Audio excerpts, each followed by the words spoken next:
ยินดีต้อนรับเข้าสู่หลอนไดอารี่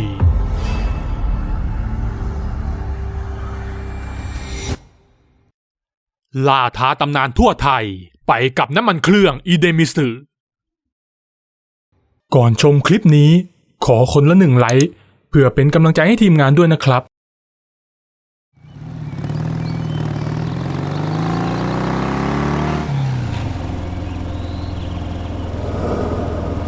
ลุงครับที่รีสอร์ทนี้ยังรับสมัครรปภ.อยู่หรือเปล่าครับยังรับอยู่เอ็งเข้าไปสมัครด้านในได้เลยเก่งได้นั่งรอผู้จัดการรีสอร์ทอยู่ที่โซฟารับแขกตามคำแนะนำของพนักงานต้อนรับหญิงน้องเอานี่กุญแจว่าแต่ที่นี่มันเคยเกิดเรื่องอะไรมาก่อนหรือเปล่าไม่มีอะไรนะคะคุณลูกค้าที่นี่ปกติดีค่ะก็เมื่อคืนตอนดึกพี่ได้ยินเสียงกุกกักอยู่หน้าห้องพอส่องตาแมวที่ประตูเห็นเป็นคนแก่หลังค่อมถือไม้เท้าเดินไปเดินมาแต่พอเปิดประตูออกมาดูก็ไม่เห็นใครแล้วเมื่อลูกค้าพูดมาถึงตรงนี้พนักงานสาวก็ถึงกับหน้าถอดสีคุณลูกค้าคงจะตาฝาดไปมั้งคะที่นี่ไม่มีอะไรหรอกค่ะสักครู่ผู้จัดการก็มาถึงเมื่อรู้ว่ามีคนมาสมัครงานก็เข้ามานั่งพูดคุยด้วยเพิ่งศึกจากพระมาใช่ไหมใช่ครับผมเพิ่งศึกมาเมื่อไม่กี่วันก่อนว่าแล้วเชียวถ้างั้นพี่ก็รับเข้าทำงานเลยพรุ่งนี้เข้ามาทำงานได้เลยนะที่นี่มีชุดทุกอย่างพร้อมให้หมดแล้วมาเปลี่ยนเอาที่นี่เลยแม้เก่งจะรู้สึกมึนงงกับการสัมภาษณ์งานแต่นั่นก็ไม่สำคัญเท่ากับที่เขาได้งานทำแล้วหลังจากพูดคุยตกลงกันเสร็จเก่งก็ยกมือไหว้และขอตัวกลับเย็นวันแรกของการทำงานเมื่อมาถึงก็เจอกับลุงคนสวนซึ่งกำลังเตรียมตัวจะกลับบ้านพอดีนี่ไอ้นุ่มตอนดึกๆถ้าเอ็งเห็นชายแก่ถือไม้เท้าเดินหลังคอมอยู่ภายในอาคารให้เอ็งรีบยกมือไหว้แล้วก็ไม่ต้องไปทำอะไรเซาซีให้รีบหนีออกมาเลยเข้าใจไหมเขาเป็นใครเหรอลุงทำไมต้องหนีด้วยล่ะเอาเถอะนะรู้ไว้แค่นี้ก็พอไปทำงานได้แล้วข้าก็จะรีบกลับบ้านเหมือนกันเมื่อเวลาเข้าสู่ช่วงดึกความเงียบสงัดก็ได้เข้าปกคลุมทั่วอาณาบริเวณเก่งออกเดินสำรวจความเรียบร้อยบริเวณรอบนอกอาคารตามหน้าที่ที่ได้รับมอบหมายมาขณะนั้นเองเขาก็ได้ยินเสียงก๊อกก๊อกแล้วเห็นร่างของใครคนหนึ่งเดินหลังค่อมถือไม้เท้าอยู่ภายในอาคารเก่งคิดเอาเองว่าน่าจะเป็นชายชราที่ลุงคนสวนบอกเอาไว้แต่เขาก็รู้สึกแปลกใจว่าในเวลานี้ชายชรามาเดินทำอะไรอยู่ในนั้นเขาตัดสินใจเปิดประตูเข้าไปในอาคารแล้วเดินตามร่างนั้นได้เดินหลบเข้าไปยังหลังเสาต้นหนึ่งเมื่อเก่งเดินตามมาจนถึงหลังเสาสิ่งที่เห็นทำให้เขาถึงกับต้องตกใจเพราะมีร่างหนึ่งกำลังยืนพิงเสาต้นนั้นอยู่ระหว่างนั้นก็มีกลิ่นเหม็นสาบโชยมาแตะที่จมูกของเก่งร่างที่กำลังยืนพิงเสาได้ค่อยๆเงยหน้าขึ้นมามองเขาช่วยด้วยช่วยผมด้วยเก่งถึงกับสติแตกกับสิ่งที่เห็นเพราะร่างที่เงยหน้าขึ้นมานั้นร่างกายเต็มไปด้วยเลือดกลางหน้าผากมีรูขนาดใหญ่เก่งไม่รอช้ารีบหันหลังวิ่งออกมาจากตัวอาคารทันทีเช้าวันถัดมาเก่งได้กลับมาที่รีสอร์ทเพื่อขอลาออกซึ่งผู้จัดการเอง ก็ไม่ได้มีทีท่าแปลกใจแต่อย่างใดเจอดีเข้าอีกคนแล้วนึกว่าคนที่เคยบวชจะไม่กลัวผีซะอีกเฮ้ยผีชายแก่นั่นก็จริงๆเลยไม่รู้ว่าต้องการอะไรมาหลอกมาหลอนกันอยู่ได้ที่ผมเจอไม่ใช่ผีชายแก่นะครับผู้จัดการแต่เป็นผีผู้ชายคนหนึ่งดูน่ากลัวมากเลยครับ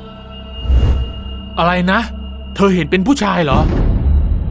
ใช่ครับเป็นผีชายหนุ่มจริงๆไม่ใช่ผีชายแก่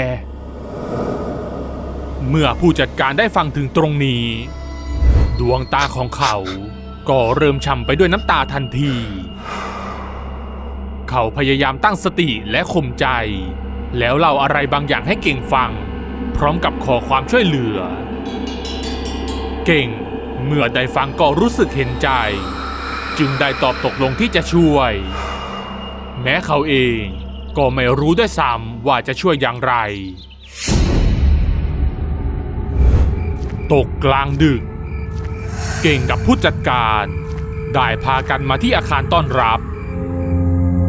เก่งพาผู้จัดการเดินไปยังเสาด้านใน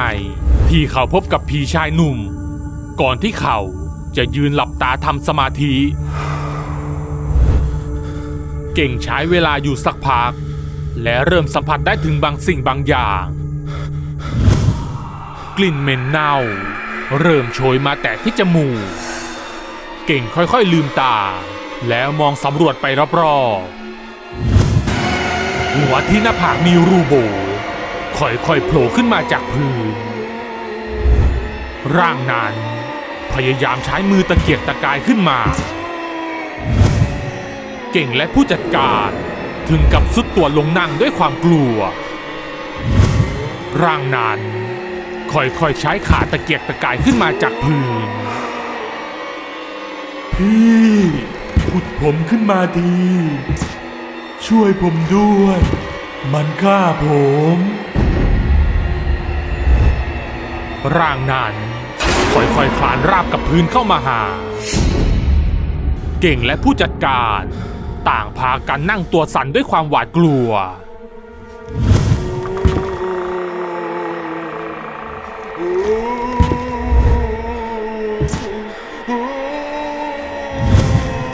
แต่แล้วจู่ๆร่างนั้นก็ได้พลันหายไปทั้งสองต่างตกใจกลัวจนไม่กล้าขยับตัวไปไหนหน้าของผีตนนั้นก็โผล่พรวดออกมาจากผนังข้างเก่งจนแทบจะติดกับใบหน้าของเขาผีตนนั้นได้พูดอะไรบางอย่างที่ข้างหูของเก่งก่อนที่จะสลายหายไปเก่งรีบตั้งสติแล้วบอกผู้จัดการไปตามที่เขาได้ยินเมื่อรู้อย่างนั้นผู้จัดการก็ลุกขึ้นแล้วรีบเดินออกมาข้างนอกอาคารซึ่งเก่งเองก็เดินตามมาติดๆผู้จัดการและเก่งได้มุดลงไปที่ใต้ทุนอาคารซึ่งมีความสูงพอที่คนจะย่อตัวเดินเข้าไปได้เมื่อมาถึงตรงโคนเสาด้านในก็สังเกตเห็นร่องรอยของดินที่ดูผิดปกติเขาจึงรีบโทรเรียกลูกน้องให้มาช่วยกันขุดดินบริเวณนั้นพร้อมกับโทรแจ้งตำรวจทันทีลูกน้องหลายคนต่างช่วยกันขุดดินบริเวณนั้นจนในที่สุดก็พบเข้ากับศพที่ถูกฝังอยู่ใกล้ๆโคนต้นเสาเมื่อตำรวจได้มาถึงที่เกิดเหตุก็รีบเข้าตรวจสภาพศพพร้อมกับเก็บหลักฐานทางเราเจอสร้อยพระเส้นนี้ในกระเป๋าของผู้ตายไม่ทราบว่าพอรู้หรือเปล่าครับว่าสร้อยพระเส้นนี้เป็นของใครผู้จัดการเห็นแล้วก็จำได้เพราะเป็นสร้อยพระของนายสิงห์พ่อเลี้ยงของเขาจึงได้บอกตำรวจไปตามความจริงจากนั้นตำรวจก็ได้นำตัวนายสิงห์ไปสอบสวนที่โรงพักสุดท้ายนายสิงห์ก็จำนนต่อหลักฐานและสารภาพออกมาจนหมดว่าเขาเป็นคนลงมือฆ่านายเชนผู้เป็นลูกเลี้ยง โดยการยิงหัวในระยะเผาขนก่อนจะนำร่างของนายเชนไปฝังไว้ที่ใต้รีสอร์ทเหตุเพราะนายเชนได้ล่วงรู้ความลับว่านายสิงห์ทำพินัยกรรมปลอมแล้วฮุบเอาสมบัติของภรรยาที่ตายไปให้มาเป็นของตนเองแทนที่จะเป็นของลูกชายทั้งสองของเธอหลังจากที่นายสิงห์ถูกจับตัวไปแล้วกิจการทั้งหมดจึงตกมาเป็นของผู้จัดการอย่างชอบธรรมส่วนนายเก่งเองก็ได้กลับมาทำงานตามเดิมและหลังจากนั้นเป็นต้นมาพนักงานทุกคนในรีสอร์ทก็ไม่มีใครพบเจอเรื่องราวอะไรแปลกๆอีกเลย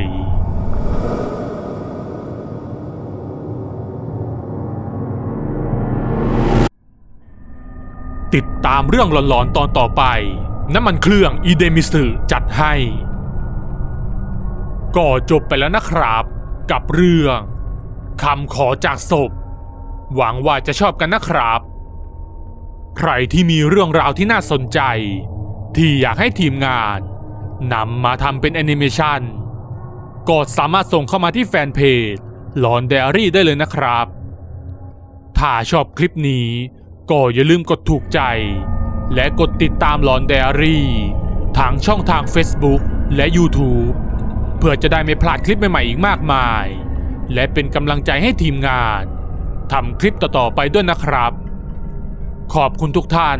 ที่เข้ามารับชมครับ